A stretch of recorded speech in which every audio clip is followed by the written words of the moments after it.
Olá, pessoal. Boa noite. Meu nome é Christian Capellini.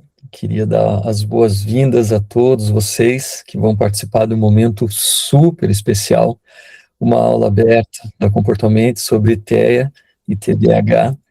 Esse é um momento único, então eu já queria dar os parabéns a todos que estão aqui, porque eu tenho certeza que quando acabar esse evento, vocês se sentirão que estarão transformados com tanta informação, tanta procura por conhecimento. Então, meu nome é Christian, eu sou diretor acadêmico da Comportalmente. Eu entrei na empresa faz uns 2 meses e pouquinho, mais ou menos. Eu vim de um grande grupo educacional do Brasil. E eu vou aproveitar e apresentar aqui para vocês tanto a Comportamento quanto a moça que vai falar com vocês. Mas deixa eu falar sobre a Comportamento um pouquinho antes. E, na verdade, eu vou apresentar a Comportamento e para quem apresentou a Comportamento para mim, a doutora Rosa. Então, acredito que muitos de vocês já conheçam, mas, relembrando, né, a Comportamente é uma instituição de ensino que trabalha com formação em saúde mental. A gente tem alguns pilares muito importantes dentro dos cursos. Para quem já fez alguns cursos da Comportamente, já vai lembrar que a gente fala bastante sobre isso, que é a excelência acadêmica, uma base científica do que é passado dentro das aulas, e o que eu acho o principal de tudo, uma aplicação prática baseado em evidências. Então, você que, tanto nessa aula aberta, quanto nos cursos da Comportamente, você sente que o que é falado, o que é passado, os estudos de caso, e todos os roleplays e tudo mais, eles são para que você aprenda e consiga, o mais rápido possível, aplicar dentro de uma prática clínica e aonde você trabalha. Eu queria apresentar um pouquinho, então, bem pouquinho, tem que ser muito resumido, a gente tem que pensar do currículo dela, o que falar aqui, a doutora Rosa Moraes, que é também sócia, mantenedora da Comportamento, referência nacional em TEA, então um dos assuntos que vocês vão conversar com ela, que ela vai responder as perguntas. Ela é psiquiatra da infância e adolescência, tem uma trajetória não só clínica, mas também uma trajetória acadêmica de excelência, é doutora no Hospital Sírio-Libanês e também, e para o nosso orgulho, também é professora da Comportamento, então, dependendo do curso que vocês vão fazer, vocês vão encontrá-la como docente também. Rosa, e para todos, queria desejar uma excelente aula, eu vou acompanhar a aula inteira, vou aprender um pouquinho mais aqui sobre os conteúdos também. Espero que tenham uma noite muito agradável e queria agradecer mais uma vez a Rosa por ter aceito esse convite tão especial. Rosa, é com você. Oi, gente, dizer para vocês que é um prazer enorme estar aqui, primeiro porque eu estou em casa, né, eu estou na Comportalmente, que é a minha casa, e depois dizer que é porque eu vou falar de uma área que vocês vão notar rapidamente, que é meu interesse específico, então vocês vão me perdoar se eu me empolgar um pouco, tentar não me estender tanto, mas vai ser muito, muito legal poder dividir e aprender junto com vocês hoje sobre TEA e sobre TDAH. Por favor.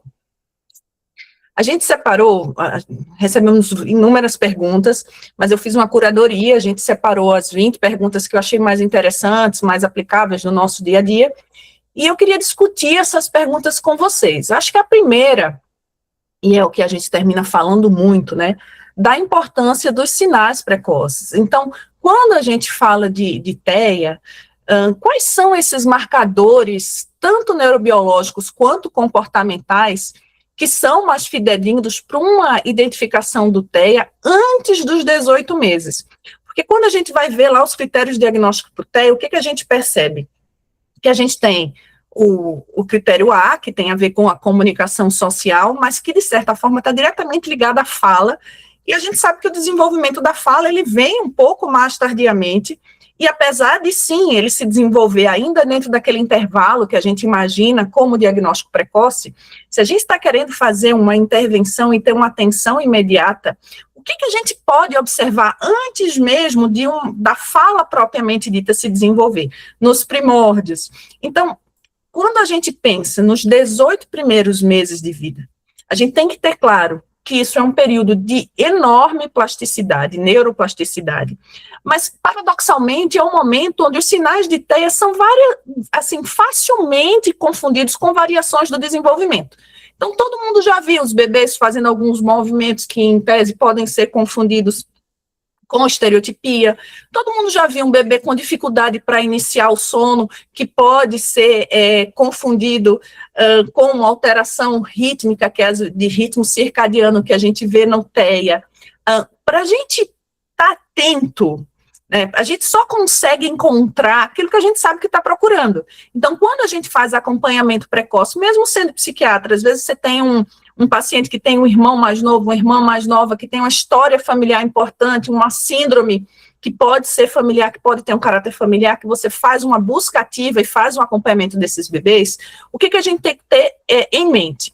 Do ponto de vista comportamental, tem 2 pontos específicos. O primeiro é o contato visual dirigido socialmente. Então, é acompanhar o movimento social, é acompanhar a mãe, é acompanhar o som da voz da mãe, é não só escanear, mas ancorar aquele olhar num rosto específico, num rosto que muitas vezes traz uma regulação emocional, repetir, ter um reflexo dessa aprendizagem social, que é o sorriso, por exemplo. Quando a gente vai fazer estudos de eye tracking, e o eye tracking é um marcador, e aí falando um pouquinho, de marcador neurobiológico, é um marcador que, apesar da gente não usar na prática clínica, principalmente aqui no Brasil, fora do Brasil, a gente tem aprovado pelo FDA como uma forma de diagnóstico complementar no TEA. O eye tracking é uma máquina inicialmente utilizada no marketing para captar o olhar do consumidor, e depois de várias adaptações, a gente chegou num protótipo, assim, num modelo para uso no TEA. Ele faz o acompanhamento do olhar desses bebês, e existe um trabalho muito importante do Klein, do Amin, que é um psicólogo brasileiro que mora nos Estados Unidos há algum tempo, onde ele mostra que existe um declínio na fixação ocular social, de interesse social, em crianças entre 2 e 6 meses, que posteriormente, por volta dos 2 anos, tiveram diagnóstico de TEA. Então, o primeiro ponto é acompanhar não só a quantidade, mas a qualidade do contato visual dirigido socialmente. E se é um social, se o interesse não é por movimentos não biológicos, um carrinho, uma luz, mas por movimentos biológicos que tenham lá uma fonte, que seja uma fonte de regulação emocional. Um outro ponto importante para a gente pensar nesse diagnóstico precoce é a atenção conjunta. Esse talvez seja um marcador que tem uma maior robustez, porque ele está presente ao longo da vida. Então, se a gente vê um atraso que é esperado ali por volta dos 9, 12 meses, ou quando a gente fala no proto-declarativo, na intenção, ou quando a gente fala ali por volta dos 14, 16 meses, quando a gente já tem um apontar, a gente já tem um gesto social.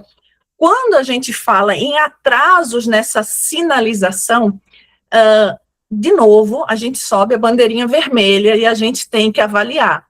A gente tem que entender se a intenção em compartilhar a atenção na atenção conjunta é para pedir, e aí tem um caráter de instrumentalizar o outro, que a gente vê no TEA, por exemplo, ou se a intenção é compartilhar prazer, é por interesse.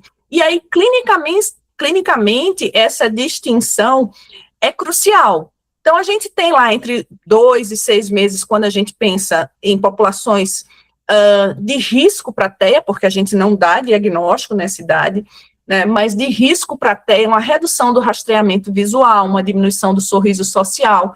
Entre 9 e 12 meses, a gente vai ver aí uma ausência de balbucio, uma ausência dos pré-requisitos necessários para a linguagem. Alteração do balbucio, alteração da lalação. Quando você tenta conversar com o bebê, aquela conversinha com o bebê muitas vezes não acontece. A ausência da atenção compartilhada entre os 12 e 16 meses. E depois dos 16 meses, o desenvolvimento da fala propriamente dito, e lembrando que pode ser uma alteração no desenvolvimento qualitativo e quantitativo. Além disso, como eu falei para vocês, a gente pode ter alterações de ritmo biológico. Então, como que é o dormir dessa criança, como que é a alimentação dessa criança, como é a evacuação dessa criança. Todos esses elementos, eles podem dar dados para a gente sobre um diagnóstico precoce. A gente não tem ainda um exame que dê esse diagnóstico. A gente tem, no plano neurobiológico, vários estudos com EEG, o próprio eye tracking que eu falei para vocês, alguns estudos de imagem, que eles dão indícios, mas que a gente não usa na clínica.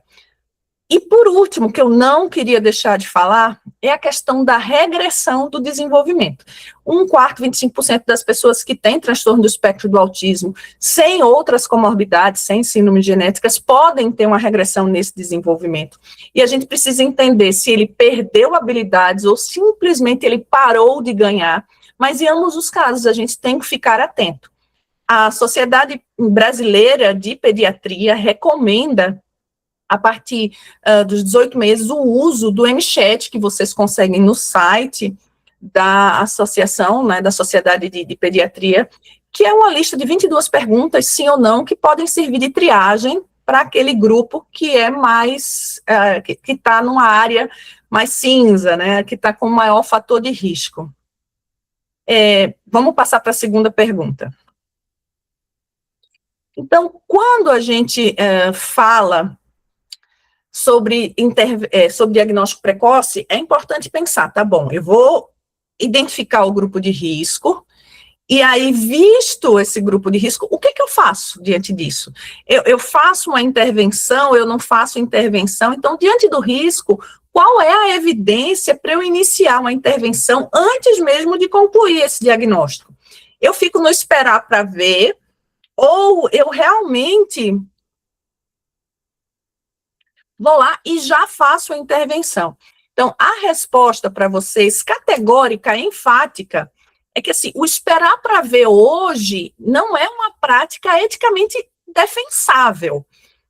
Diante de riscos de um atraso no desenvolvimento importante para qualquer um dos transtornos do neurodesenvolvimento, a gente precisa ter uma atitude proativa.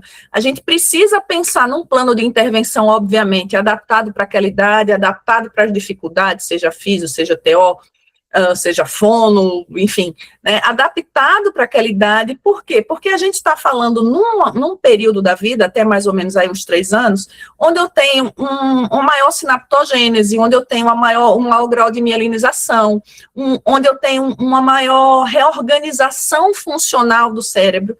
E isso pode, sim, a médio e longo prazo, interferir diretamente no prognóstico daquela criança. Então, pensa assim, quando eu tenho uma suspeita de TEA, ainda que ela não se consolide, e eu fiz uma intervenção precoce, eu não tive perdas para essa criança, obviamente, dentro de um bom senso, sem sobrecarregar, eu não tive perdas para aquela criança. Se eu tive uma suspeita de diagnóstico de TEA e eu não fiz uma intervenção adequada para aquela criança, quando esse diagnóstico se consolidar, eu vou ter perdido uma janela de oportunidades extremamente importante. A gente tem vários estudos com vídeo feedback, com treino parental, com intervenção precoce, que mostram que essas intervenções reduziram sintomas associados ao autismo de uma maneira importante, ali por volta dos 3 anos, quem começou a intervenção específica. Por outro lado, é importante a gente pensar que, quando a gente fala em autismo, na verdade a gente está falando de autismos, porque a gente está colocando sobre a mesma égide, ali embaixo daquela mesma sombrinha, um grupo de sintomas que, quando dentro daquele arranjo, recebem o nome de autismo, mas que podem ter etiologias diferentes. Se eu pegar 2 crianças na mesma idade, com o mesmo quadro clínico, submeter as mesmas intervenções, nem todos vão evoluir da mesma maneira. E isso é fundamental deixar marcado, porque muitos pais se sentem angustiados, e a gente precisa fazer esse acolhimento. Muitos pais se sentem culpados por terem feito, seguido as orientações de uma maneira correta, e ainda assim não terem uma resposta que eles esperariam, né? A resposta não foi ajustada para a expectativa. Mas, independente, a gente não pode prever o futuro, a gente tem que entender o que a gente pode fazer hoje. E hoje a intervenção é fundamental. Essas intervenções, o papel do médico, na verdade, nesse momento, ele é duplo. Ele tem um papel de comunicar à família e comunicar que há uma suspeita, que neste momento não existe uma obrigatoriedade em fechar o diagnóstico. Muitas vezes, ali por volta dos 3 anos, a gente tem 80% dos pacientes que preenchem critérios para TEA realmente têm os sintomas mais cristalizados e vão permanecer com o diagnóstico, a gente tem uma segurança para fechar esse diagnóstico. Tem um grupo que às vezes não fecha todo o diagnóstico ou que tem uma evolução um pouquinho distinta.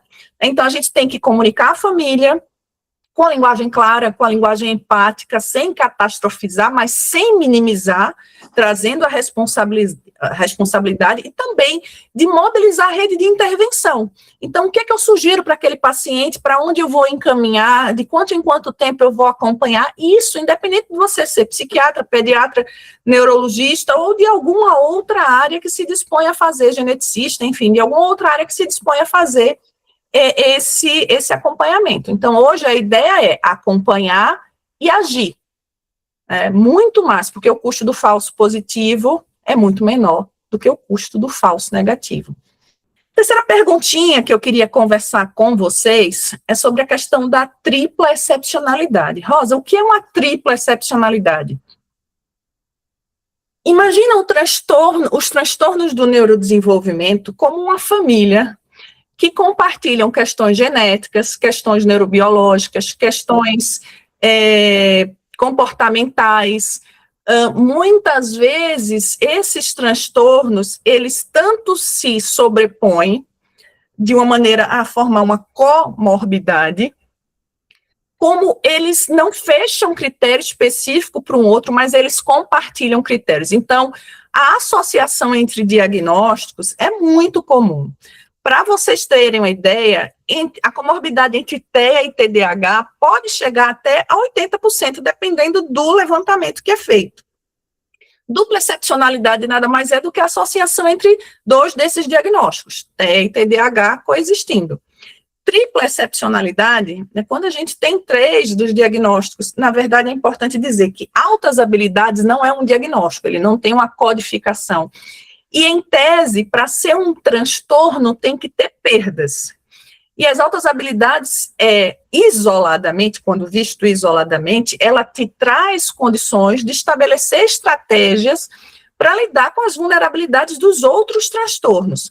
Mas, em muitos momentos, não pelas altas habilidades por si, mas pela maneira inadequada como a gente lida com ela, a gente pode desencadear, ser gatilho, o ambiente pode ser gatilho, para outros transtornos psiquiátricos. Então, quando a gente tem TEA, TDAH e altas habilidades, a gente tem o que a gente chama de tripla excepcionalidade. E, na prática, o que isso significa? Para vocês terem ideia, por exemplo, pacientes que têm diagnóstico de TEA inicialmente, eles têm um atraso aí em torno de 3, 4 anos para o diagnóstico de TDAH. Ou pacientes que têm altas habilidades, que aprendem a camuflar, a mimetizar, muitas vezes eles agem por imitação no comportamento social e eles só têm diagnóstico na vida adulta. Ou a gente tem uma associação muito grande de ideias, depois eu vou falar um pouquinho disso, que o TDAH é igual a perdas pedagógicas. Então, quando você tem altas habilidades de TDAH, por exemplo, esta pessoa, pelo nível cognitivo, ela termina conseguindo passar ali embaixo do radar e o déficit não aparece nas notas, mas se você for avaliar de perto, você vê que a condição era para que você tivesse um desempenho ainda melhor. E isso também pode atrasar o diagnóstico de um TDAH quando está associado às altas habilidades. Não raro, só em condições de muito estresse, vestibular, doutorado, alguma coisa que termine te exigindo muito, quando você tem altas habilidades, é que o diagnóstico de TDAH pode ficar nítido. A gente tem que avaliar muito mais um padrão de discrepância intraindividual extremo. Então, quando você compara, por exemplo, inteligência matemática para interação social, quando você compara a questão de função executiva com a organização visoespacial, quando você compara esta pessoa com ela mesma e você vê a discrepância nas apresentações, do que comparar esta pessoa de uma maneira geral. E é interessante, porque muitas vezes o que a gente vê é o comentário do tipo, mas o fulano é tão inteligente, ele não pode ter nada. Mas o fulano é tão inteligente, ele não deve ser desatento. Mas o custo para a execução, o custo para a funcionalidade é muito alto. Então, quando a gente vai avaliar esses pacientes que a gente suspeita de dupla ou tripla excepcionalidade, a gente tem que se cercar não só de um esmiuçamento da psicopatologia, da clínica, mas também de uma avaliação neuropsicológica adequada, com a bateria, onde a gente explicite o que a gente está colocando como hipótese diagnóstico, de qual é a função daquele teste, é para ver potencial, é para ver barreira de desenvolvimento, é para fazer diagnóstico diferencial. E do ponto de vista terapêutico, a gente não vai eliminar intervenções. Se eu tenho TEA, eu tenho que fazer as intervenções para o TEA, se eu tenho TEA e TDAH, eu tenho que fazer as intervenções para o TEA e para o TDAH. Só que exigindo adaptações, entendendo que quem está ali, por exemplo, tem outra forma de cognição social, tem uma outra forma de desatenção com impacto no social, e que eu preciso muitas vezes enriquecer o currículo, sem esquecer que pode ter, no caso de altas habilidades, um atraso no desenvolvimento emocional, uma discrepância no desenvolvimento emocional, e eu preciso dar um suporte para isso. O erro mais comum quando você vê superdotação é você priorizar a questão da inteligência e negligenciar as outras excepcionalidades, e com isso trazer um sofrimento imposto a essa criança muito maior do que deveria ser feito. No contexto da dupla ou da tripla excepcionalidade, a farmacologia, o tratamento farmacológico vai seguir os mesmos princípios que ele seguiria se fossem diagnósticos isolados. A gente trata com os mesmos medicamentos, mas na hora de avaliar a resposta, a gente precisa ter claro, né, o que é camuflagem, o que é uma resposta efetiva, o que é um rendimento pedagógico, cognitivo, o que é um rendimento funcional, ou qual é o custo de resposta para a gente poder ter aquela pessoa funcionando daquela maneira. Falando um pouquinho das questões de transição do modelo categórico, eu estou vendo que algumas pessoas estão fazendo perguntas, eu vou pedir para vocês colocarem no chat, no final a gente pode organizar, porque como as perguntas já estão determinadas, mas no final a gente pode organizar, e se eu não conseguir responder hoje, eu respondo, vocês estão cadastrados, a gente tem o e-mail de vocês, e eu mando para vocês essas respostas, tá bom? Como a transição do modelo categórico do DSM-5 para as dimensões do ARDOC altera a nossa forma de diagnosticar os circuitos de recompensa e o controle cognitivo? Primeira coisa que a gente precisa entender, o ARDOC, ele é um tipo de classificação, de categorização, proposto muito mais para pesquisa, e ele rompe, de certa forma, com a maneira da gente pensar hoje os diagnósticos psiquiátricos. Então, o que ele propõe? E é muito interessante, porque eu acabei de falar com vocês, por exemplo, sobre comorbidades. Então, ele propõe que os transtornos mentais, na verdade, eles são muito mais baseados em circuitos cerebrais e não em sintomas comportamentais. A gente não fala mais em categorias e a gente vai falar muito mais em neurobiologia. A gente vai entender quais são os substratos neurais, genéticos e os comportamentos mensuráveis, seja por avaliação ou por observação clínica, que ao se agruparem, eles trazem para a gente que áreas, que circuitos centrais estão alterados. Vou dar um exemplo para vocês. Quando a gente fala dos circuitos de recompensa, por exemplo, isso envolve alterações que eu vejo tanto no TDAH, na neurobiologia do TDAH, quanto em alterações que eu vejo na neurobiologia do TEA. São pelo DSM-5, diagnósticos diferentes, mas pela proposta do RDoC, eles vão trazer alterações nos sistemas de recompensa da mesma maneira. E a proposta é essa, a gente vê qual sistema central, qual circuito central está alterado. Então, é o circuito de recompensa, é o circuito cognitivo, é o circuito que tem relação com a parte sensório-motora, é a resposta ao estresse e à autorregulação, é o circuito que tem mais a ver com a parte social. De que circuito especificamente eu estou falando, e baseado nesse circuito, eu faço uma hipótese de alterações bioquímicas, de alterações neurobiológicas, e proponho a intervenção. Como eu falei no início, isto não é utilizado na clínica.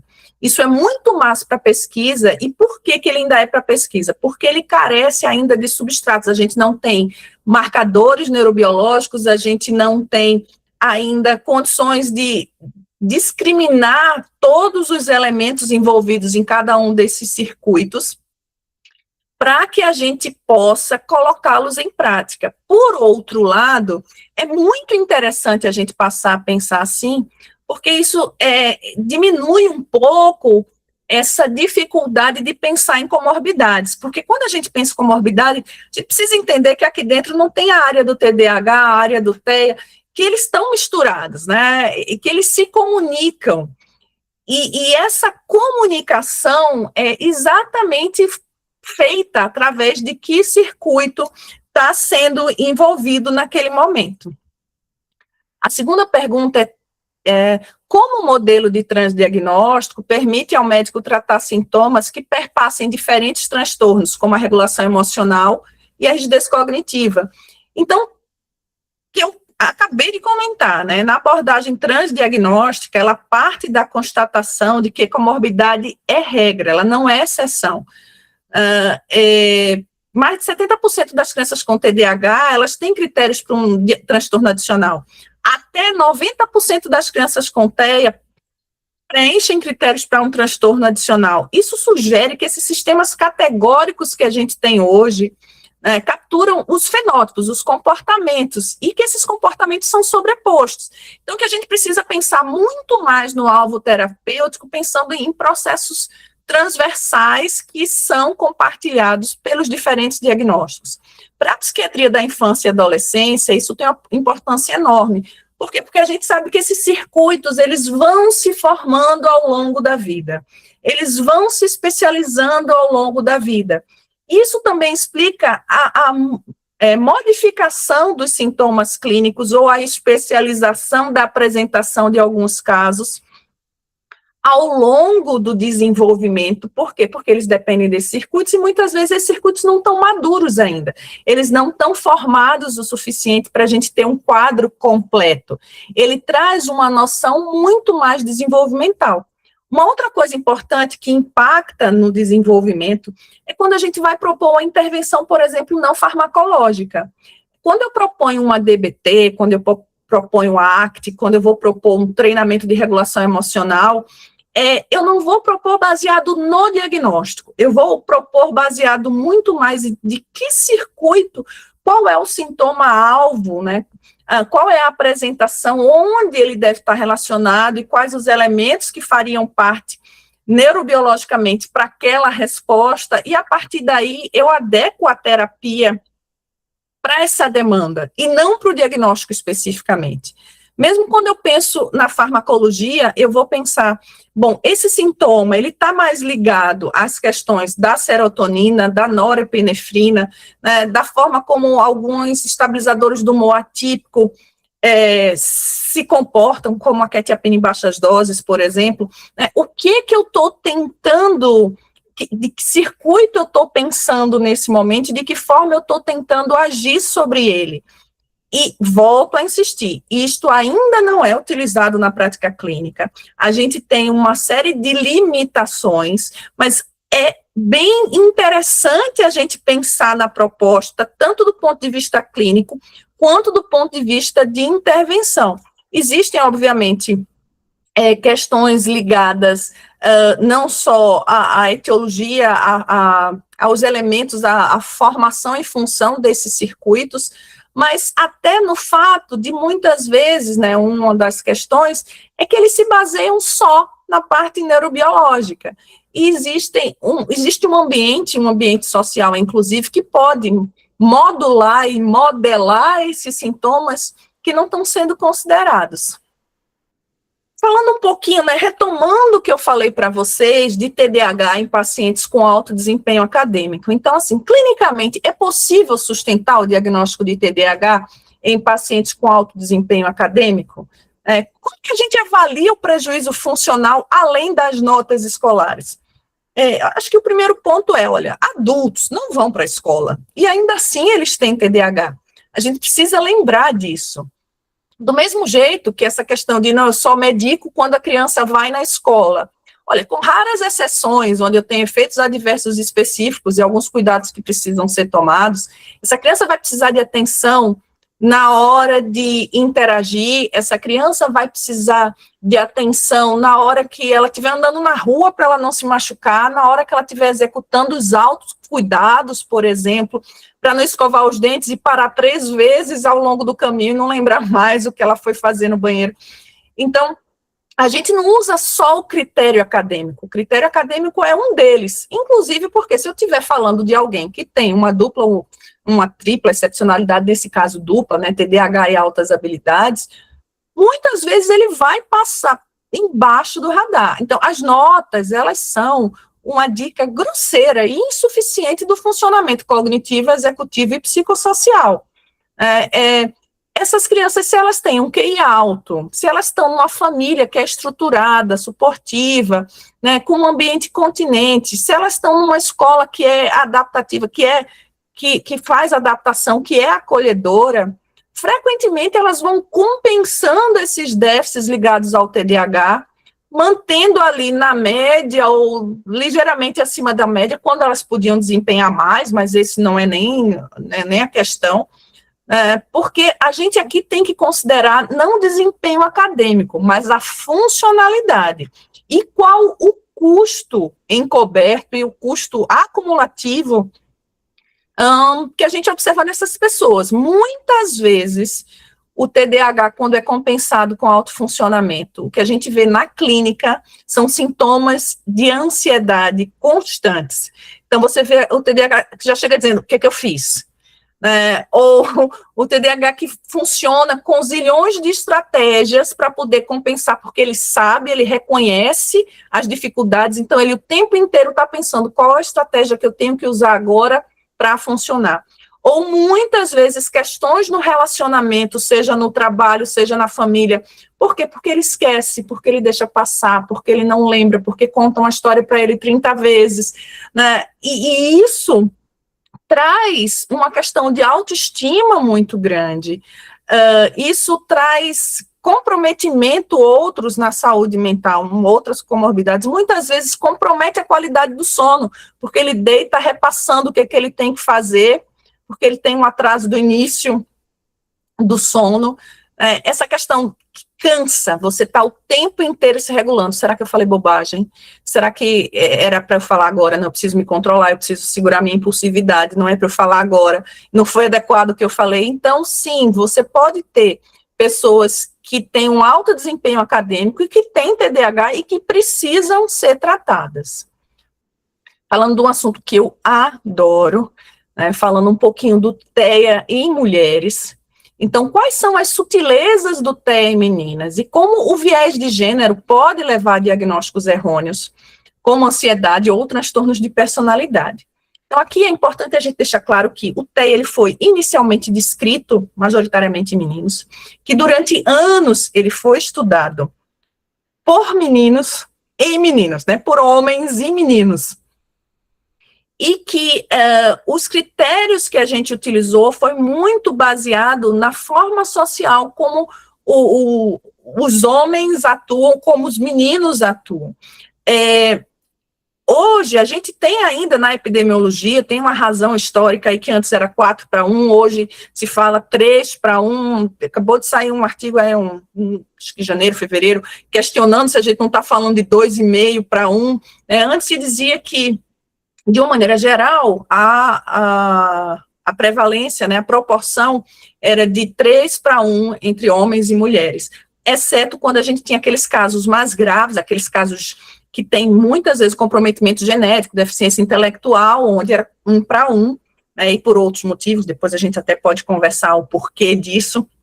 Mas qual é o fenômeno central quando a gente fala dessa diferença? Eu tenho 2 pontos, na verdade. Eu tenho uma questão que é genotípica, tem a ver com a parte genética. Então, em tese, as mulheres teriam fatores protetivos do ponto de vista genético, e os homens teriam fatores de vulnerabilidade em relação ao ponto de vista genético, que favoreceriam o surgimento do TEA em meninos.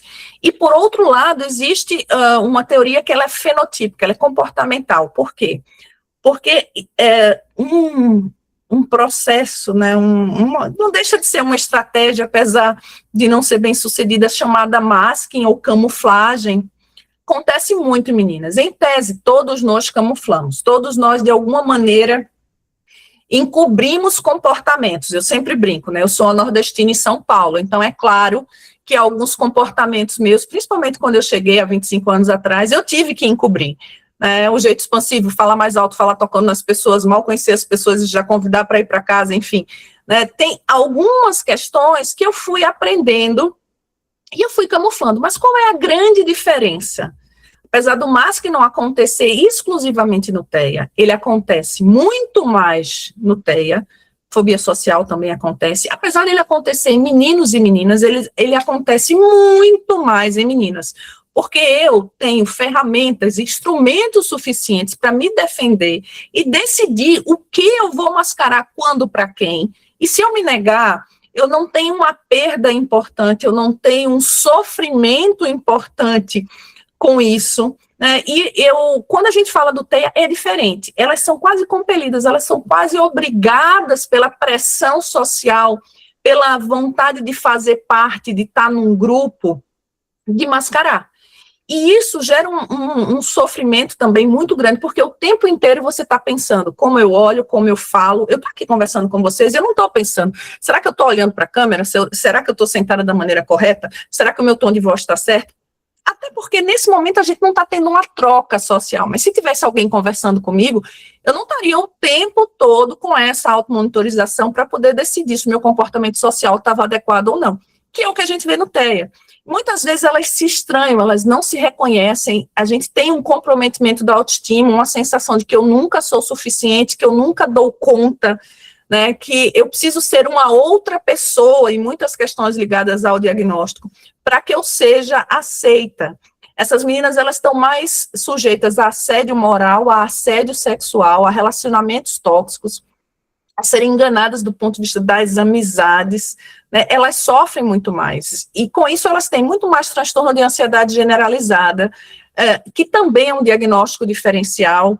O transtorno, você pode ver muitas vezes uma ansiedade de desempenho, que também é muito por conta do masking. Além disso, a gente tem diagnósticos diferenciais que precisam ser feitos. Então, mulheres adultas, quando tem diagnóstico, né, mais velhas, em boa parte dos casos, boa parte não, mas 1/3 dos casos, elas já estavam sendo tratadas há muitos anos. Só que elas estavam sendo tratadas como transtorno de personalidade, como fobia social, como mutismo seletivo, como transtorno alimentar, entendendo que eles tanto podem coexistir, como podem ser diagnóstico diferencial. E a depressão recorrente na adolescência em mulheres com TEA, meninas com TEA, é altíssima. Alguns artigos, eles chegam a dizer que entre pessoas que têm TEA de uma maneira geral, o número de tentativas de suicídio é 20 vezes maior do que da população em geral, principalmente para aqueles que têm a inteligência preservada, que vão percebendo as diferenças, as nuances, e que sofrem mais eventos como bullying e isolamento. A aceitação social é um dos fatores de melhor prognóstico. Então, em relação às red flags da anamnese nos adultos, o que ajuda a diferenciar o TEA de outros transtornos? A gente vai ter que pensar principalmente que o TEA é um transtorno do neurodesenvolvimento. Então, eu preciso ter uma história precoce, uma alteração precoce nesse neurodesenvolvimento. Esses déficits neurobiológicos, eles são primários, eles são nos pré-requisitos ligados à comunicação social e ao padrão de comportamento. Um jeito interessante de pensar isso é entender como era o histórico de amizades, né? Era uma amizade de um lado só? Como que era a questão da literalidade? Era uma literalidade extrema? Era um entendimento concreto? Como é que era a questão, por exemplo, de interesses específicos, interesses restritos? Era de alta intensidade, de alta magnitude? A dificuldade de iniciar e manter amizades era mais por compreensão, mais por ansiedade? Eu tinha questões sensoriais, alterações sensoriais precoces, né? A alexithymia estava presente desde muito cedo, que é a dificuldade de identificar e descrever as próprias emoções, que está frequentemente presente no TEA e é ausente em outros padrões de transtorno de personalidade, por exemplo. A sensação de burnout, de sobrecarga, né, autística, que a gente vê acontecer, então, episódios de colapso funcional, principalmente depois de períodos prolongados de exposição social e de masking, com episódios depressivos recorrentes, é importante. E para cada um dos transtornos, a gente vai ter que pensar nisso, né? O TEA é um transtorno do neurodesenvolvimento que tem critérios específicos que acontecem, tem que estar presentes até os 36 meses de vida, e que tem um jeito muito também específico de funcionar em relação à clínica. Isso está presente?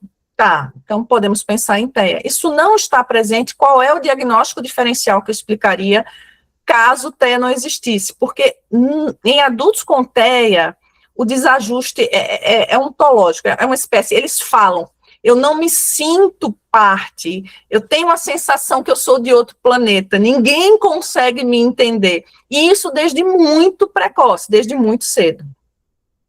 Então, quando a gente pensa em etiologia e epigenética, né, além da hereditariedade, qual é o peso estatístico de fatores como idade paterna, inflamação e prematuridade para o risco de desenvolver ou TEA ou TDAH?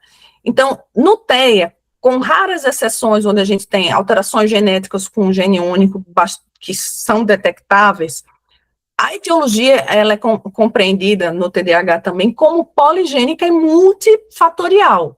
A gente tem uma herdabilidade alta no TEA, e também para o TDAH, no TEA, dependendo do artigo, a gente vai ali de 50% a 90%, no TDAH de 70% a 80%, mas a alta herdabilidade, ela não vai minimizar os fatores ambientais. Então, por exemplo, a idade paterna é um fator de risco, ele é bem robustamente determinado, documentado no TEA, principalmente para homens acima de 40 anos, tem um risco entre 1,5 e 1,8, maior do que em homens de uma maneira geral, em comparação com pais de 20 a 30 anos. Isso acontece pela possibilidade de mutações, de variações de novo, na medida em que os espermatozoides eles vão se multiplicando.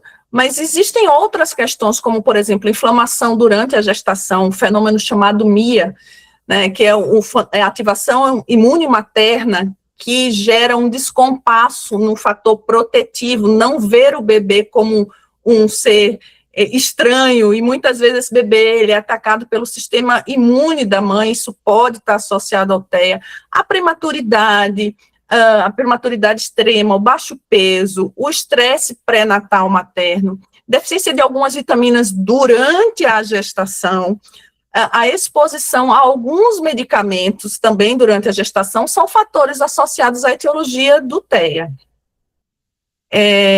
Em relação à prescrição consciente, né? Quando prescrever para o TEA e para o TDAH, quais são os sintomas-alvo que justificariam?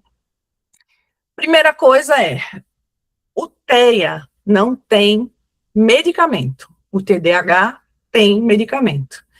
No TEA, quando a gente prescreve? Quando o sintoma é intenso, quando o sintoma é frequente, quando ele traz perdas, quando ele coloca em risco a integridade do paciente ou da família, ou quando ele impede que as intervenções que realmente são tratamento adequado não sejam realizadas. E no TDAH, principalmente depois da fase pré-escolar, se eu também tenho sintomas, porque eu também tenho um espectro do TDAH, se eu tenho sintomas graves o suficiente, com perdas intenso, para que sejam medicados. Em pré-escolares com TDAH, a gente sabe que a orientação parental tem uma resposta enorme e é o tipo de intervenção que é mais adequado. Um outro motivo para eu tratar no TEA, que eu esqueci de citar, são as comorbidades. No TEA, a gente trata principalmente comorbidades e sintomas específicos, irritabilidade e agressão. Também a gente pode tratar dentro do TEA alterações de sono e, enfim, aí a gente pode ter tique, a gente pode ter ansiedade. E no TDAH, a gente tem aí uma gama de medicamentos que a gente pode utilizar, alguns já tem no Brasil, outros estão para chegar, né, mas a gente tem um tamanho de resposta importante quando a gente trata do jeito certo, no momento adequado. No TDAH, a gente tem uma melhora global, no TEA, a gente nem sempre melhora com medicamentos, a não ser que a gente esteja falando de comorbidade, os sintomas principais. Então, essas foram as 10 primeiras perguntinhas que eu respondi para vocês. Vou agora tomar um pouquinho d'água, daqui a pouco eu respondo mais 10.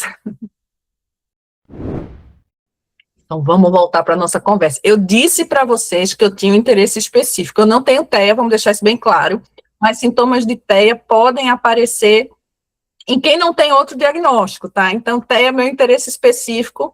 Estou empolgada falando, mas vai dar tudo certo, vai dar tempo. Vamos lá. Então, falando um pouquinho da intervenção multiprofissional e do TEA. Gente, vou dizer uma coisa para vocês, ó. Quando eu terminei minha residência eu fiz pediatria antes de fazer psiquiatria infantil.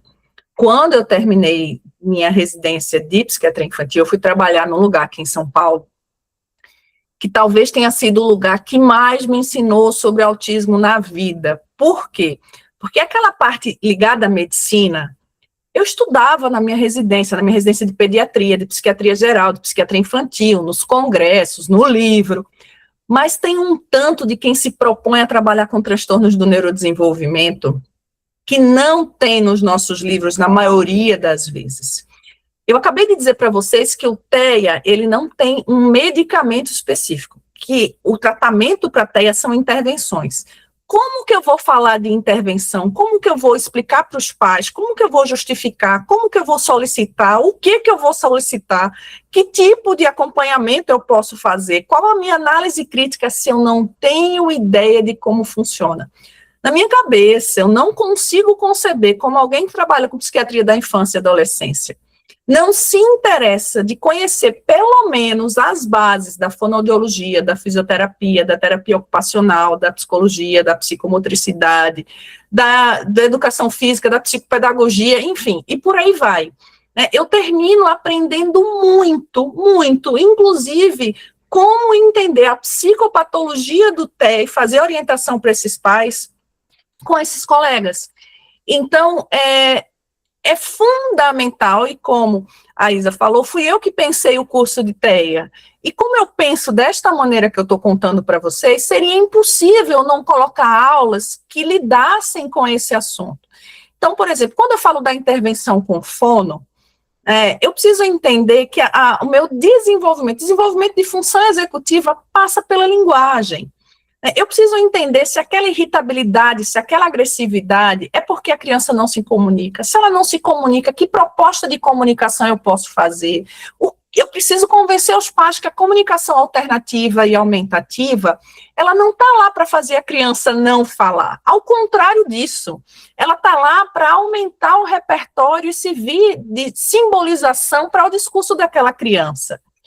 Eu preciso ter eu preciso saber quando eu peço, por exemplo, uma intervenção para a linguagem pragmática. E eu não estou falando aqui de apraxia, eu não estou falando de uma dislalia, eu não estou falando de trocas que são mais rudimentares e que a gente consegue perceber, mas aquelas alterações sutis de linguagem que tem a ver com a pragmática, que acabam com a intervenção, com a interação social, que comprometem muito, tanto no TEA e às vezes no TDAH, por motivos diferentes. Eu preciso entender se aquela irritação no TEA ou aquela alteração de sono, por exemplo, é por uma alteração sensorial, ou se essa questão do TDAH de ficar se batendo, derrubando tudo, né, o quanto de alteração sensorial tem nisso. Porque tem algumas questões que o medicamento ele não vai melhorar se a gente não fizer uma abordagem integrativa, se a gente não fizer uma abordagem global. Então, é importante, sim, eu entender quando que eu faço a solicitação para a aba, quando eu faço a solicitação para Denver, quando eu peço treino de habilidades sociais, se tem indicação de fazer DBT ou não, se tem indicação de fazer ACT ou não para um TEA, por exemplo, porque muitas vezes nós, assim, né, falando da minha área, então, da medicina, nós somos a porta de entrada para onde esses pais vêm, e todo o trabalho de conscientização, né, de reasseguramento para a busca de outros profissionais, e o oposto é verdadeiro também. Muitas vezes, quando esses profissionais indicam para a gente, eles indicam para aqueles médicos, para aqueles profissionais que tenham vivência, que eles vão poder ter uma troca, que eles vão conseguir estabelecer um diálogo. Então, é muito importante a gente ter conhecimento dessas outras áreas. Bom, polêmica. Vamos lá para as polêmicas. Vamos falar um pouquinho, eu já vou nomear em dupla, né, do leucovorin e do canabidiol. Então, ácido folínico do canabidiol. Por que está aqui? Eu trabalho com TEA desde 98, então eu brinco que eu já vi muitas ondas, né?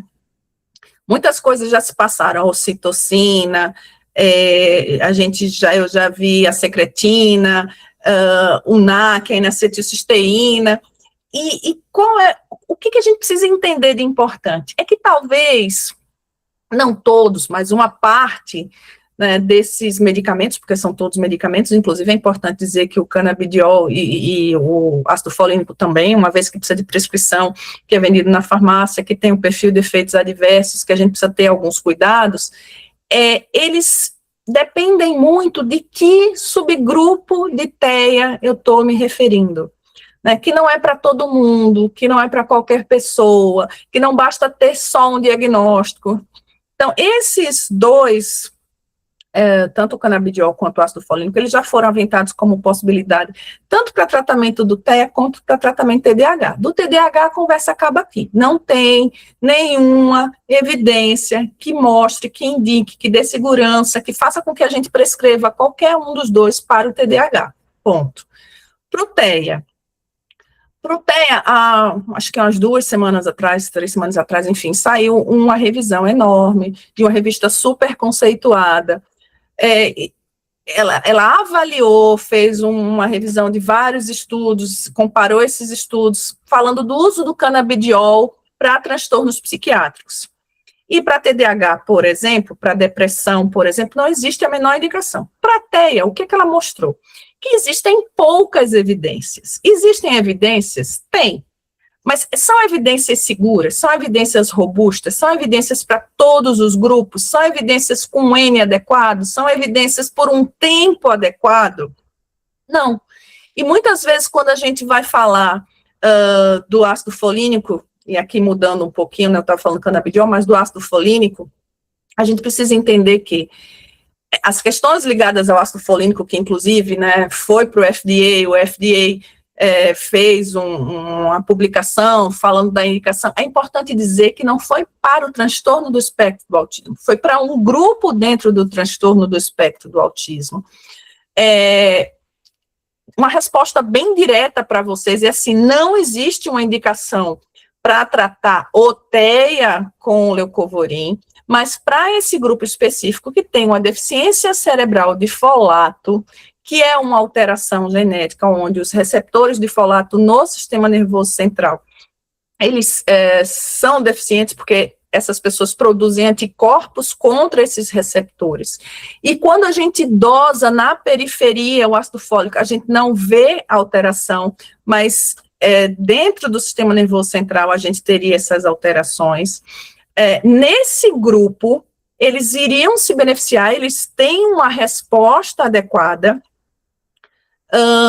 para o uso do leucovorin. É importante dizer que esse grupo é um grupo pequeno, que tem, acho que menos de 3% da população, e que tem uma característica importante. Eles têm regressão, muitas vezes, e aqui eu não estou falando de não ganhar habilidades, é de perder mesmo. né, eles têm muitas vezes um quadro neurológico associado, como, por exemplo, a epilepsia. E aqui no Brasil, a gente não tem uma indicação formal para o uso do leucovorin em TEA. Inclusive, um artigo, que é o artigo que normalmente as pessoas se baseiam para argumentar deste uso, precisou ser retratado, ele precisou ser reescrito e foi novamente publicado. Por quê? Porque existiam várias limitações metodológicas para que ele fosse replicado, para que ele fosse colocado em prática. Então, em relação ao leucovorin, a gente não tem uma indicação para uso dele para tratamento de autismo. Em alguns casos específicos, quando a gente tem um quadro clínico sugestivo e é investigado e é detectado essa deficiência cerebral de folato, graças aos autoanticorpos, aí sim, mas de uma maneira geral, não, tá bom? E em relação ao canabidiol, é o que eu falei para vocês antes. O canabidiol, a gente tem poucas evidências, normalmente são artigos, são trabalhos que eles não caracterizam bem a amostra, eles não separam bem, ou existe um número pequeno de indivíduos que foram selecionados para participar, que não tem um acompanhamento num tempo adequado. Mas então não se usa nunca. Não, a gente tem que avaliar caso a caso. O que a gente está querendo tratar? Mas para o TEA especificamente, ele não tem um perfil de robustez, de segurança e de evidência que autorize a gente a prescrever para o TEA. Mas eu conheço um fulano cicrano que melhorou. Bom, aí a gente vai ter que pensar caso a caso e pensar se a gente estava tratando TEA ou se a gente estava tratando uma outra comorbidade neurológica, por exemplo, e ele melhorou por isso. Se ele melhorou porque a gente tratou, dependendo do composto que você está usando, ele pode ser sedativo e a criança, na verdade, está mais lentificada e mais sedada. Enfim, a gente vai ter que avaliar caso a caso. Como a disfunção, quando a gente pensa em integração sensorial, pode mimetizar quadros de ansiedade, levando a erros na escolha da medicação. É interessante a gente pensar nisso. Eu sou uma entusiasta nas alterações sensório-motoras do TEA, porque eu entendo que são sintomas que aparecem precocemente, muito precocemente, que acompanham a vida inteira, e que trazem muitas perdas e interferem diretamente numa série de outros sintomas ligados ao TEA. Se eu estou num estado de eterna hipervigilância, porque pequenos estímulos me causam grandes respostas, isso me cansa, isso me exaure. Ou eu estou o tempo inteiro decidindo para onde eu vou fugir, para onde eu vou, porque eu tenho uma sobrecarga sensorial que nem mesmo eu sei que tenho. Então, essa disfunção de integração sensorial é um dos alvos clínicos mais subestimados na psiquiatria. Quando eu comecei a estudar TEA, a gente não tinha nada que mostrasse, que provasse que era um item importante para a gente ver, para a gente prestar atenção, para a gente acompanhar dentro do TEA, né? Mas hoje a gente já sabe que sim, que é importante, principalmente quando associado a outras intervenções, como a análise aplicada do comportamento, por exemplo, mas existem outras. E o que a gente tem na alteração nessa disfunção de integração sensorial, eu tenho um desequilíbrio que pode ser para mais ou para menos na forma como eu percebo o ambiente e respondo ao ambiente, que é a gênese, que é o cerne exatamente da ansiedade. Qual é o problema da ansiedade?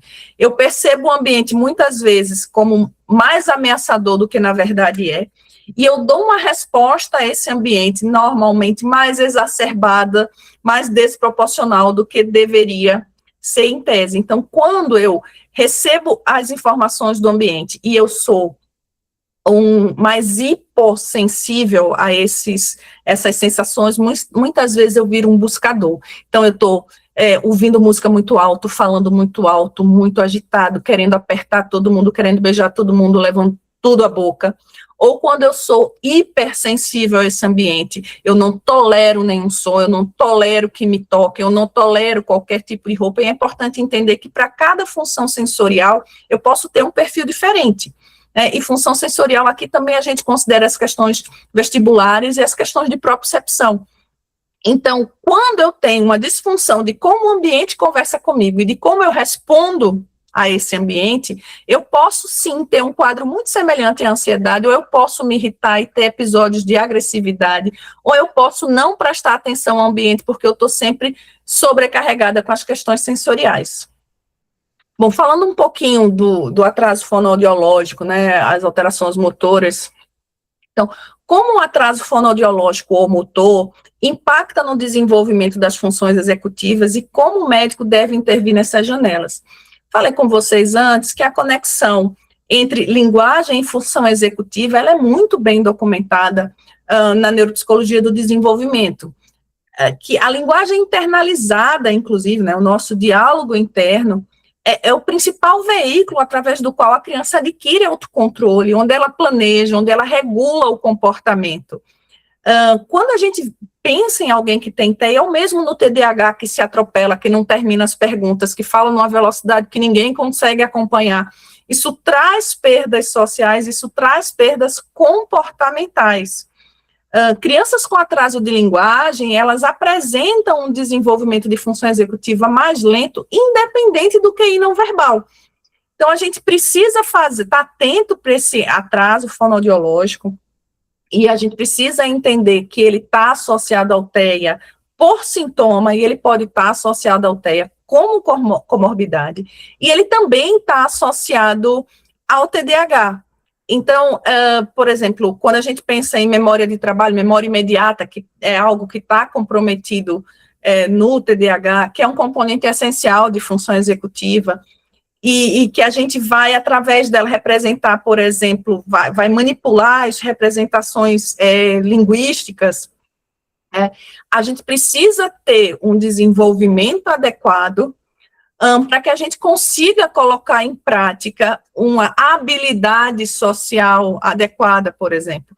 Uma criança que tem um processamento fonológico alterado vai ter uma memória de trabalho verbal menos eficiente, vai ter dificuldade para seguir instruções complexas, planejamento sequencial, fazer autorregulação, e o atraso de linguagem alimenta o déficit cognitivo, que, por sua vez, compromete mais o aprendizado, que compromete mais essa linguagem. Então, eles ficam se retroalimentando. Então, não tem como a gente pensar em tratar uma coisa sem tratar outra. E muitas vezes essa linguagem, que não é só verbal, é uma linguagem não verbal também, ela é pré-requisito para outras funções. Às vezes é muito difícil fazer diagnóstico diferencial entre TEA e transtorno de linguagem com déficit intelectual, por exemplo, e a pergunta que a gente tem que se fazer é assim, quem veio primeiro? Tinha uma dificuldade de interesse pelo outro, e aí eu não desenvolvi a linguagem, porque o que me faz falar é outra, eu estou falando porque em tese vocês estão aqui, né? Ou eu até tinha intenção, mas eu não conseguia me comunicar, e aí me arrependi de ter ido lá. Tentava, não conseguia me comunicar e me arrependi de ter ido lá. Então, eu terminei sendo condicionada a não interagir. Imagina você viver num mundo onde você não interage, porque você até tem vontade, mas você não estabelece essa troca com essa consciência. Então, eu termino entrando em contato com o mundo como, já que eu não posso falar? Pelo movimento, muitas vezes. E aí, aquela criança agitada, que quando desenvolve linguagem, ou aquela criança irritada, que quando desenvolve linguagem, esses comportamentos cessam ou diminuem bastante. Falando um pouquinho agora das questões das escalas, né? Qual o limite das escalas como a EIDOS no diagnóstico? E como o médico mantém a soberania clínica diante de ferramentas que muitos julgam como autossuficientes? Primeira coisa, eu não sei quais de vocês já teve a oportunidade de abrir a EIDOS e de dar uma lida, mas é interessante que em uma das primeiras páginas eles falam que esse manual tem que ser aplicado por um profissional que tenha muita experiência clínica. A gente só consegue achar um sintoma quando a gente sabe o que está procurando. Quando a gente entende que existem particularidades ligadas à idade, ligadas ao gênero, ligadas à cultura. Então, por exemplo, pacientes mais jovens, pacientes mais velhos, mulheres, pacientes que têm uma cultura distinta, indígenas, por exemplo. Como que a gente faz essa avaliação? Se culturalmente, se a linguagem foi concebida de uma outra forma. A avaliação clínica, o processo de diagnóstico dentro da avaliação clínica é um processo longo. Ele envolve múltiplas fontes de informação, ele envolve uma anamnese detalhada. Quem já foi ao psiquiatra infantil sabe que a consulta da gente, a primeira consulta, dura 2 horas, 3 horas. Hoje em dia eu divido minha consulta em 2, porque eu não aguentava o tanto que ela durava, né? Porque a gente entrevista os pais, a gente vê a criança, a gente fala com a equipe, a gente entra em contato com a escola, para a gente se cercar do maior número de informações e entender que aqueles sintomas acontecem em locais diferentes, em momentos diferentes. Tem algumas crianças, principalmente as mais novas, que eu não atendo depois das 5 da tarde, porque eu sei que elas não vão estar no melhor momento, ou que a gente termina não atendendo ali no meio da tarde, porque é o horário do soninho, né? Então, tem variáveis que a gente tem que considerar no desempenho dessas crianças. A gente, às vezes, precisa pedir alguns exames para diagnóstico diferencial, para ter certeza que a gente não está falando, por exemplo, de uma criança que tem uma encefalopatia epiléptica, não é uma criança que tem uma alteração genética, que é sindrômica, enfim, e que eu não estou deixando passar isso e pontuando o comportamento como TEA, e, na verdade, não é TEA ou não é só TEA. Ou aqueles pacientes que são muito limítrofes, né? Falei para vocês, pacientes que têm altas habilidades podem camuflar, inclusive, às vezes, na entrevista. Ou pacientes que têm uma esquizofrenia, por exemplo, que tem tem alguma dificuldade na socialização, que tem uma dificuldade na maneira de pensar, na cognição social, às vezes podem pontuar. Então, os instrumentos diagnósticos, como a ADI, a DIR, né, e a ADOS, eles vêm para complementar, eles vêm para ajudar no diagnóstico diferencial, mas eles sozinhos não dão o diagnóstico, assim como a SRS-2, por exemplo, ou como a CARS, né, o MCHAT não, que ele é mais de triagem, mesmo a CARS, ela é mais de acompanhamento, mas esses instrumentos, eles não dão diagnóstico sozinho. O neuropsicológico não dá diagnóstico sozinho, ele mostra para a gente um perfil cognitivo, um perfil de funcionamento que tem que ser correlacionado com a clínica. E também é uma avaliação que é transversal, é naquele momento, né? A gente precisa fazer ao longo do tempo, porque muitas vezes a gente está falando de um transtorno de neurodesenvolvimento que precisa de tempo, como eu falei para vocês, quando eu falei do ADOC, né, que é longitudinal, a gente precisa fazer um acompanhamento. Então, ele é a EIDOS, ela é um instrumento observacional com maior evidência para avaliação em TEA, ela é considerada padrão ouro. Se você quiser publicar numa revista que tenha uma respeitabilidade, provavelmente, para confirmar o seu diagnóstico, eles vão pedir a EIDOS, mas clinicamente, ela não existe uma obrigatoriedade, nem ela é fundamental, nem ela sozinha, a escala, né, o instrumento, na verdade, a EIDOS, ele sozinho vai dar diagnóstico de TEA. Ele possui uma especificidade alta e uma sensibilidade alta, ou seja, ele é capaz de perceber o TEA e ter certeza que aquilo que ele percebeu realmente é TEA, mas não é de 100%. Né? E especificidade, inclusive, eu acho que, se eu não estou enganada, é 85%, 82%, enfim. E nesses casos, o que acontece? Eu posso estar pontuando ali comportamentos que são de um outro transtorno. Né? Então, é importante, em determinados casos, com supervisão médica e dentro de um contexto clínico. Vamos lá, falando um pouquinho de como estruturar laudos para acesso à terapia sem ferir a ética médica. Primeira coisa, né, como estruturar um laudo que garanta o acesso às terapias e que, sem obrigatoriamente cair em negativas sistemáticas. O que eu vou dizer para vocês é assim, é muito provável que, com todos os cuidados que você tome, ainda assim você pode ser mal interpretado e ainda assim você pode ter sua solicitação negada.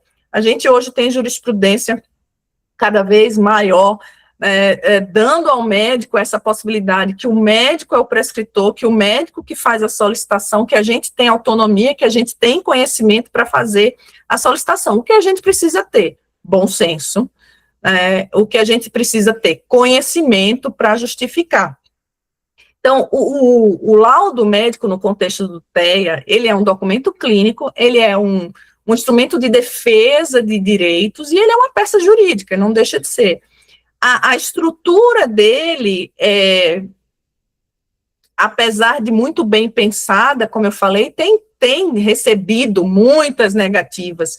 E é interessante que, às vezes, até partindo do pressuposto da má-fé do médico. Profissionais bons e ruins existem em qualquer especialidade,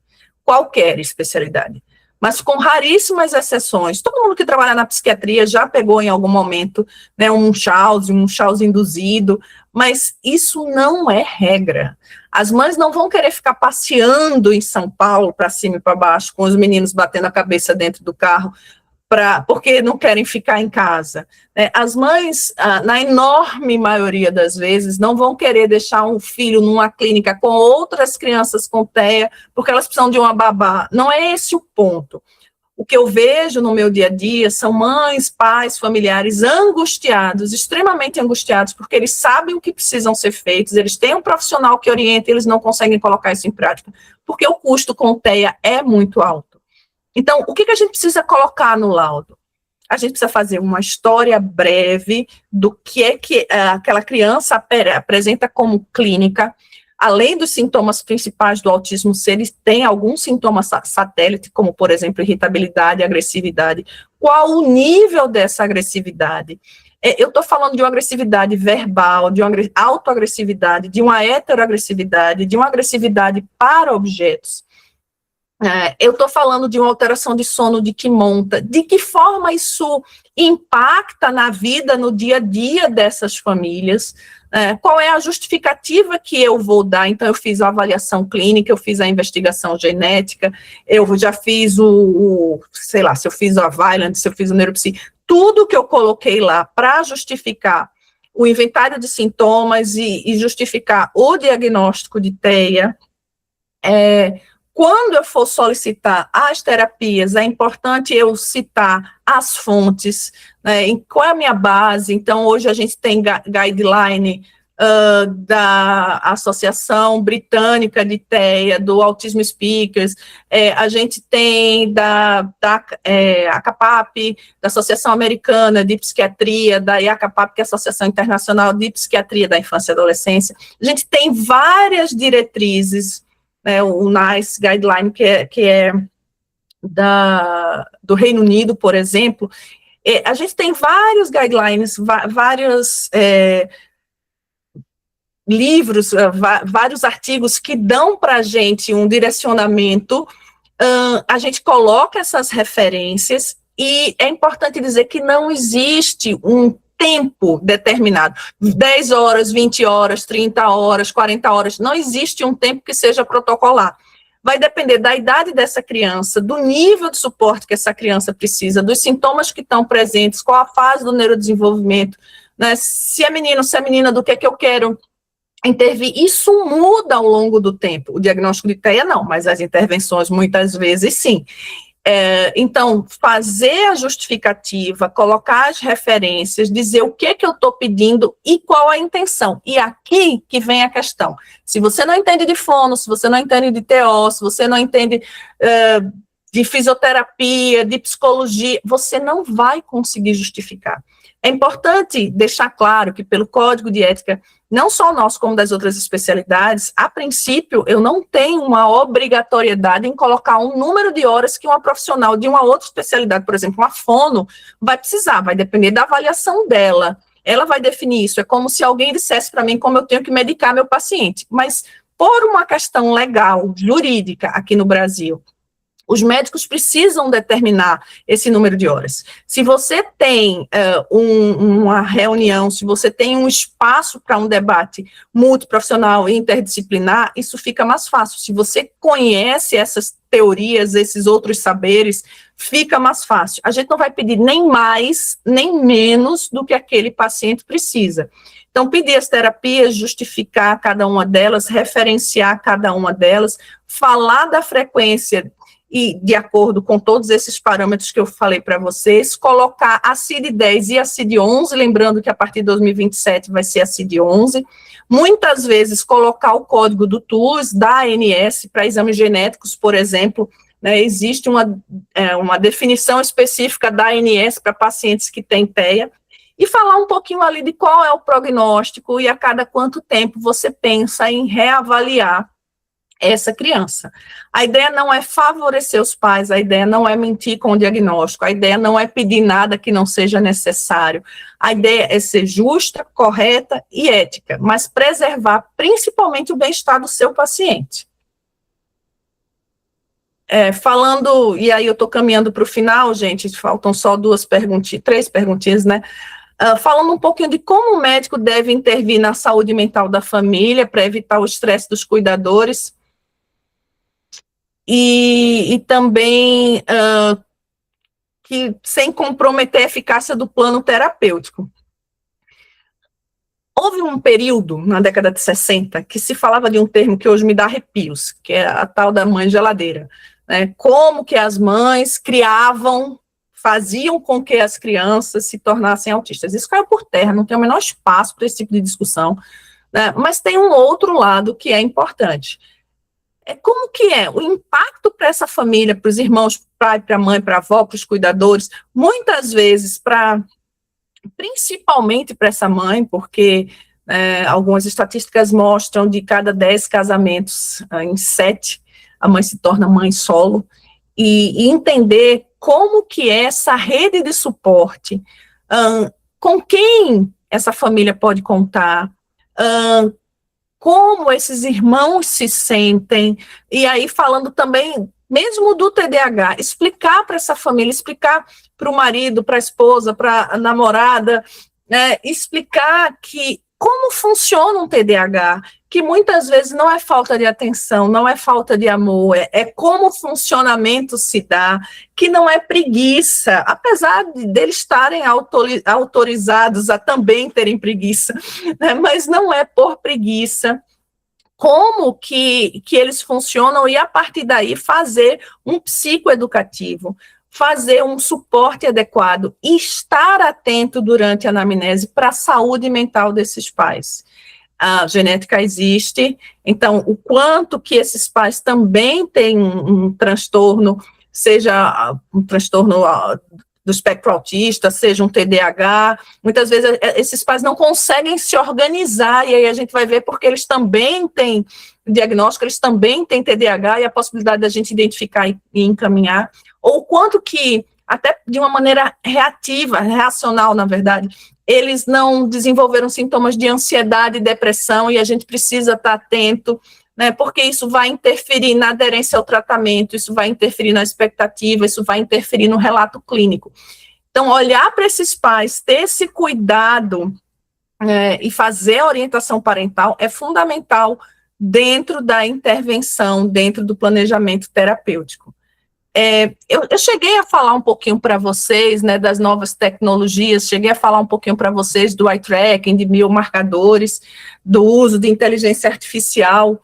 É importante a gente entender que hoje o principal uso da inteligência artificial, pensando no diagnóstico e nas intervenções para o TEA, é a capacidade deles juntarem várias fontes de informação e estabelecerem parâmetros, perceberem subgrupos dentro daquelas informações, fazendo com que a gente consiga especificar melhor, porque hoje a gente tem um diagnóstico amplo, tanto para o TDAH quanto para o TEA. O TDAH a gente ainda consegue separar um pouco melhor desatento, hiperativo, combinado, enfim, mas de uma maneira que essa inteligência artificial, né, consiga juntar essas informações, setorizar essas informações e agrupar, para que a gente entenda que para aquele grupo aquilo funciona, mas para um outro grupo não. E como que a gente alimenta? A gente alimenta com eye tracking, que eu descrevi para vocês no início, a gente alimenta com dados de perfil inflamatório, às vezes a gente alimenta com características do olho, por exemplo, espessura da retina, com metabólitos na urina, com exames de imagem. a gente alimenta com perfil neuropsicológico, com perfil sensorial, com os testes genéticos, enfim, existe um mundo de biomarcadores, nesse momento, nenhum que seja sólido o suficiente, o mais perto disso é o eye tracking, e o neuropsicológico dando a questão do perfil de funcionamento cognitivo, mas a gente alimenta em termos de pesquisa, com o maior número possível de informações, para que no futuro a gente tenha um tratamento sob medida, uma intervenção sob medida. E também em termos de medicamentos, como eu falei para vocês antes, a gente tentar entender quais os circuitos estão mais envolvidos naquele comportamento, que outros diagnósticos também passariam por aqueles circuitos, e que tipo de medicamento especificamente eu posso usar para decodificar, para ir lá e tentar contornar, digamos, o déficit naquele circuito. Interessante, quando a gente vai pensar em biomarcador, gente, quando eu falo mundo, é o mundo mesmo, né? Eu falei do eye tracking, tem o EEG de alta densidade, tem análise de choro, né, o Natal, tem os biomarcadores de EEG, tem microbioma intestinal, tem actigrafia, que é do movimento, e a polissonografia durante o sono. Enfim, tem uma série de coisas. E, por último, mas não menos importante, em um campo que evoluiu tão rápido, como o médico pode diferenciar as evidências sólidas das pseudociências e o tratamento milagroso na internet? Primeira coisa, se informar, se informar, se informar. A gente está no mês da conscientização do transtorno, né, sobre o transtorno do espectro do autismo, a gente também tem um mês dedicado ao TDAH. Então, quanto mais informação de qualidade, com profissionais capacitados, dentro de uma organização que você sabe que é séria, que é especializada, dentro de um ecossistema, digamos assim, que é confiável, é uma fonte de informação confiável, você tem um espaço para discussões como essa, você vai se sentindo mais seguro e você vai agregando qualidade à tua clínica, à tua intervenção. Esse é o principal ponto, entender que afirmações do tipo, olha, cura, reversão, ou relatos baseados exclusivamente em depoimentos, em casos isolados, ou quando a gente não entende um pouquinho de nível de evidência, o que é uma meta-análise, o que é o estado da arte, o que é uma revisão sistemática, uma descrição de caso único, né, entender um pouquinho dessas questões de pesquisa, e a partir desse entendimento, selecionar o que a gente vai fazer, sempre que a gente tiver acesso à informação, se perguntar qual é a limitação, qual é o efeito adverso. A gente tem efeito adverso para tudo, para água, dependendo da quantidade de água que você tome, você pode fazer uma sobrecarga renal e fechar teu rim, né? Então, qual é o efeito adverso que pode ser esperado? Qual é a limitação? Qual é o conflito de interesse de quem está aqui falando? Né? Qual foi a fonte, onde foi feito, qual é o impacto dessa revista. Então, existem maneiras diferentes que você pode aprender de consultar essas fontes, mas a principal delas é a educação continuada de qualidade. É isso que eu tinha para falar para vocês hoje, gente. Eu vi que eu estou com uma série de perguntas aqui, eu vou dar uma olhadinha nas perguntas, dependendo de quem tenha feito, se a gente tiver contato, né, eu tento fazer o encaminhamento dessas respostas e vou deixar vocês, enquanto eu olho e bebo minha aguinha, com a Vivian. Parabéns, Rosa, foi uma aula maravilhosa, aprendi várias coisas, inclusive, e eu queria chamar a Isa, mais uma vez. É isso, pessoal, a gente agradece a participação de vocês, e empenho também, várias pessoas interagiram, é muito legal quando tem essa troca, assim, a proposta do encontro era de ser perguntas e respostas, mas a interação ao vivo de vocês foi muito legal. Eu não sei se a Rosa vai querer responder mais alguma pergunta, se tem mais alguma pergunta, mas a aula vai ficar gravada assim, a gente vai dar uma editadazinha e vai colocar no nosso YouTube. Eu não sei se você já nos acompanha por lá, mas a gente costuma colocar muitos conteúdos lá, é bem interessante. Sim, doutora Tatiana, eu também ficaria horas ouvindo a doutora Rosa falar. Olha, assim, para vocês reforçarem meu comportamento, que é ligeiramente fóbico, apesar de ninguém achar isso, o reforço é vocês vão lá, faz aquela história, segue a gente, curte a gente, assiste a aula, que aí eu vou me sentir mais confiante para a próxima, tá? Eu quero o amor de ação, não quero o amor de palavra. Obrigada, Rosa. Eu não sei se o Christian vai querer falar mais algo, mas caso não, a gente já pode ir encerrando por aqui. E qualquer dúvida que vocês tiverem, a gente fica à disposição no Instagram, a gente fica à disposição em vários canais nossos e no WhatsApp também. E a gente vai subir essa aula em breve no YouTube. Não é uma aula com a proposta de certificado, porque afinal de contas é mais uma conversa, né? De perguntas, respostas, então não tem essa proposta de certificado. Mas vai ficar gravado lá no YouTube, tá bom?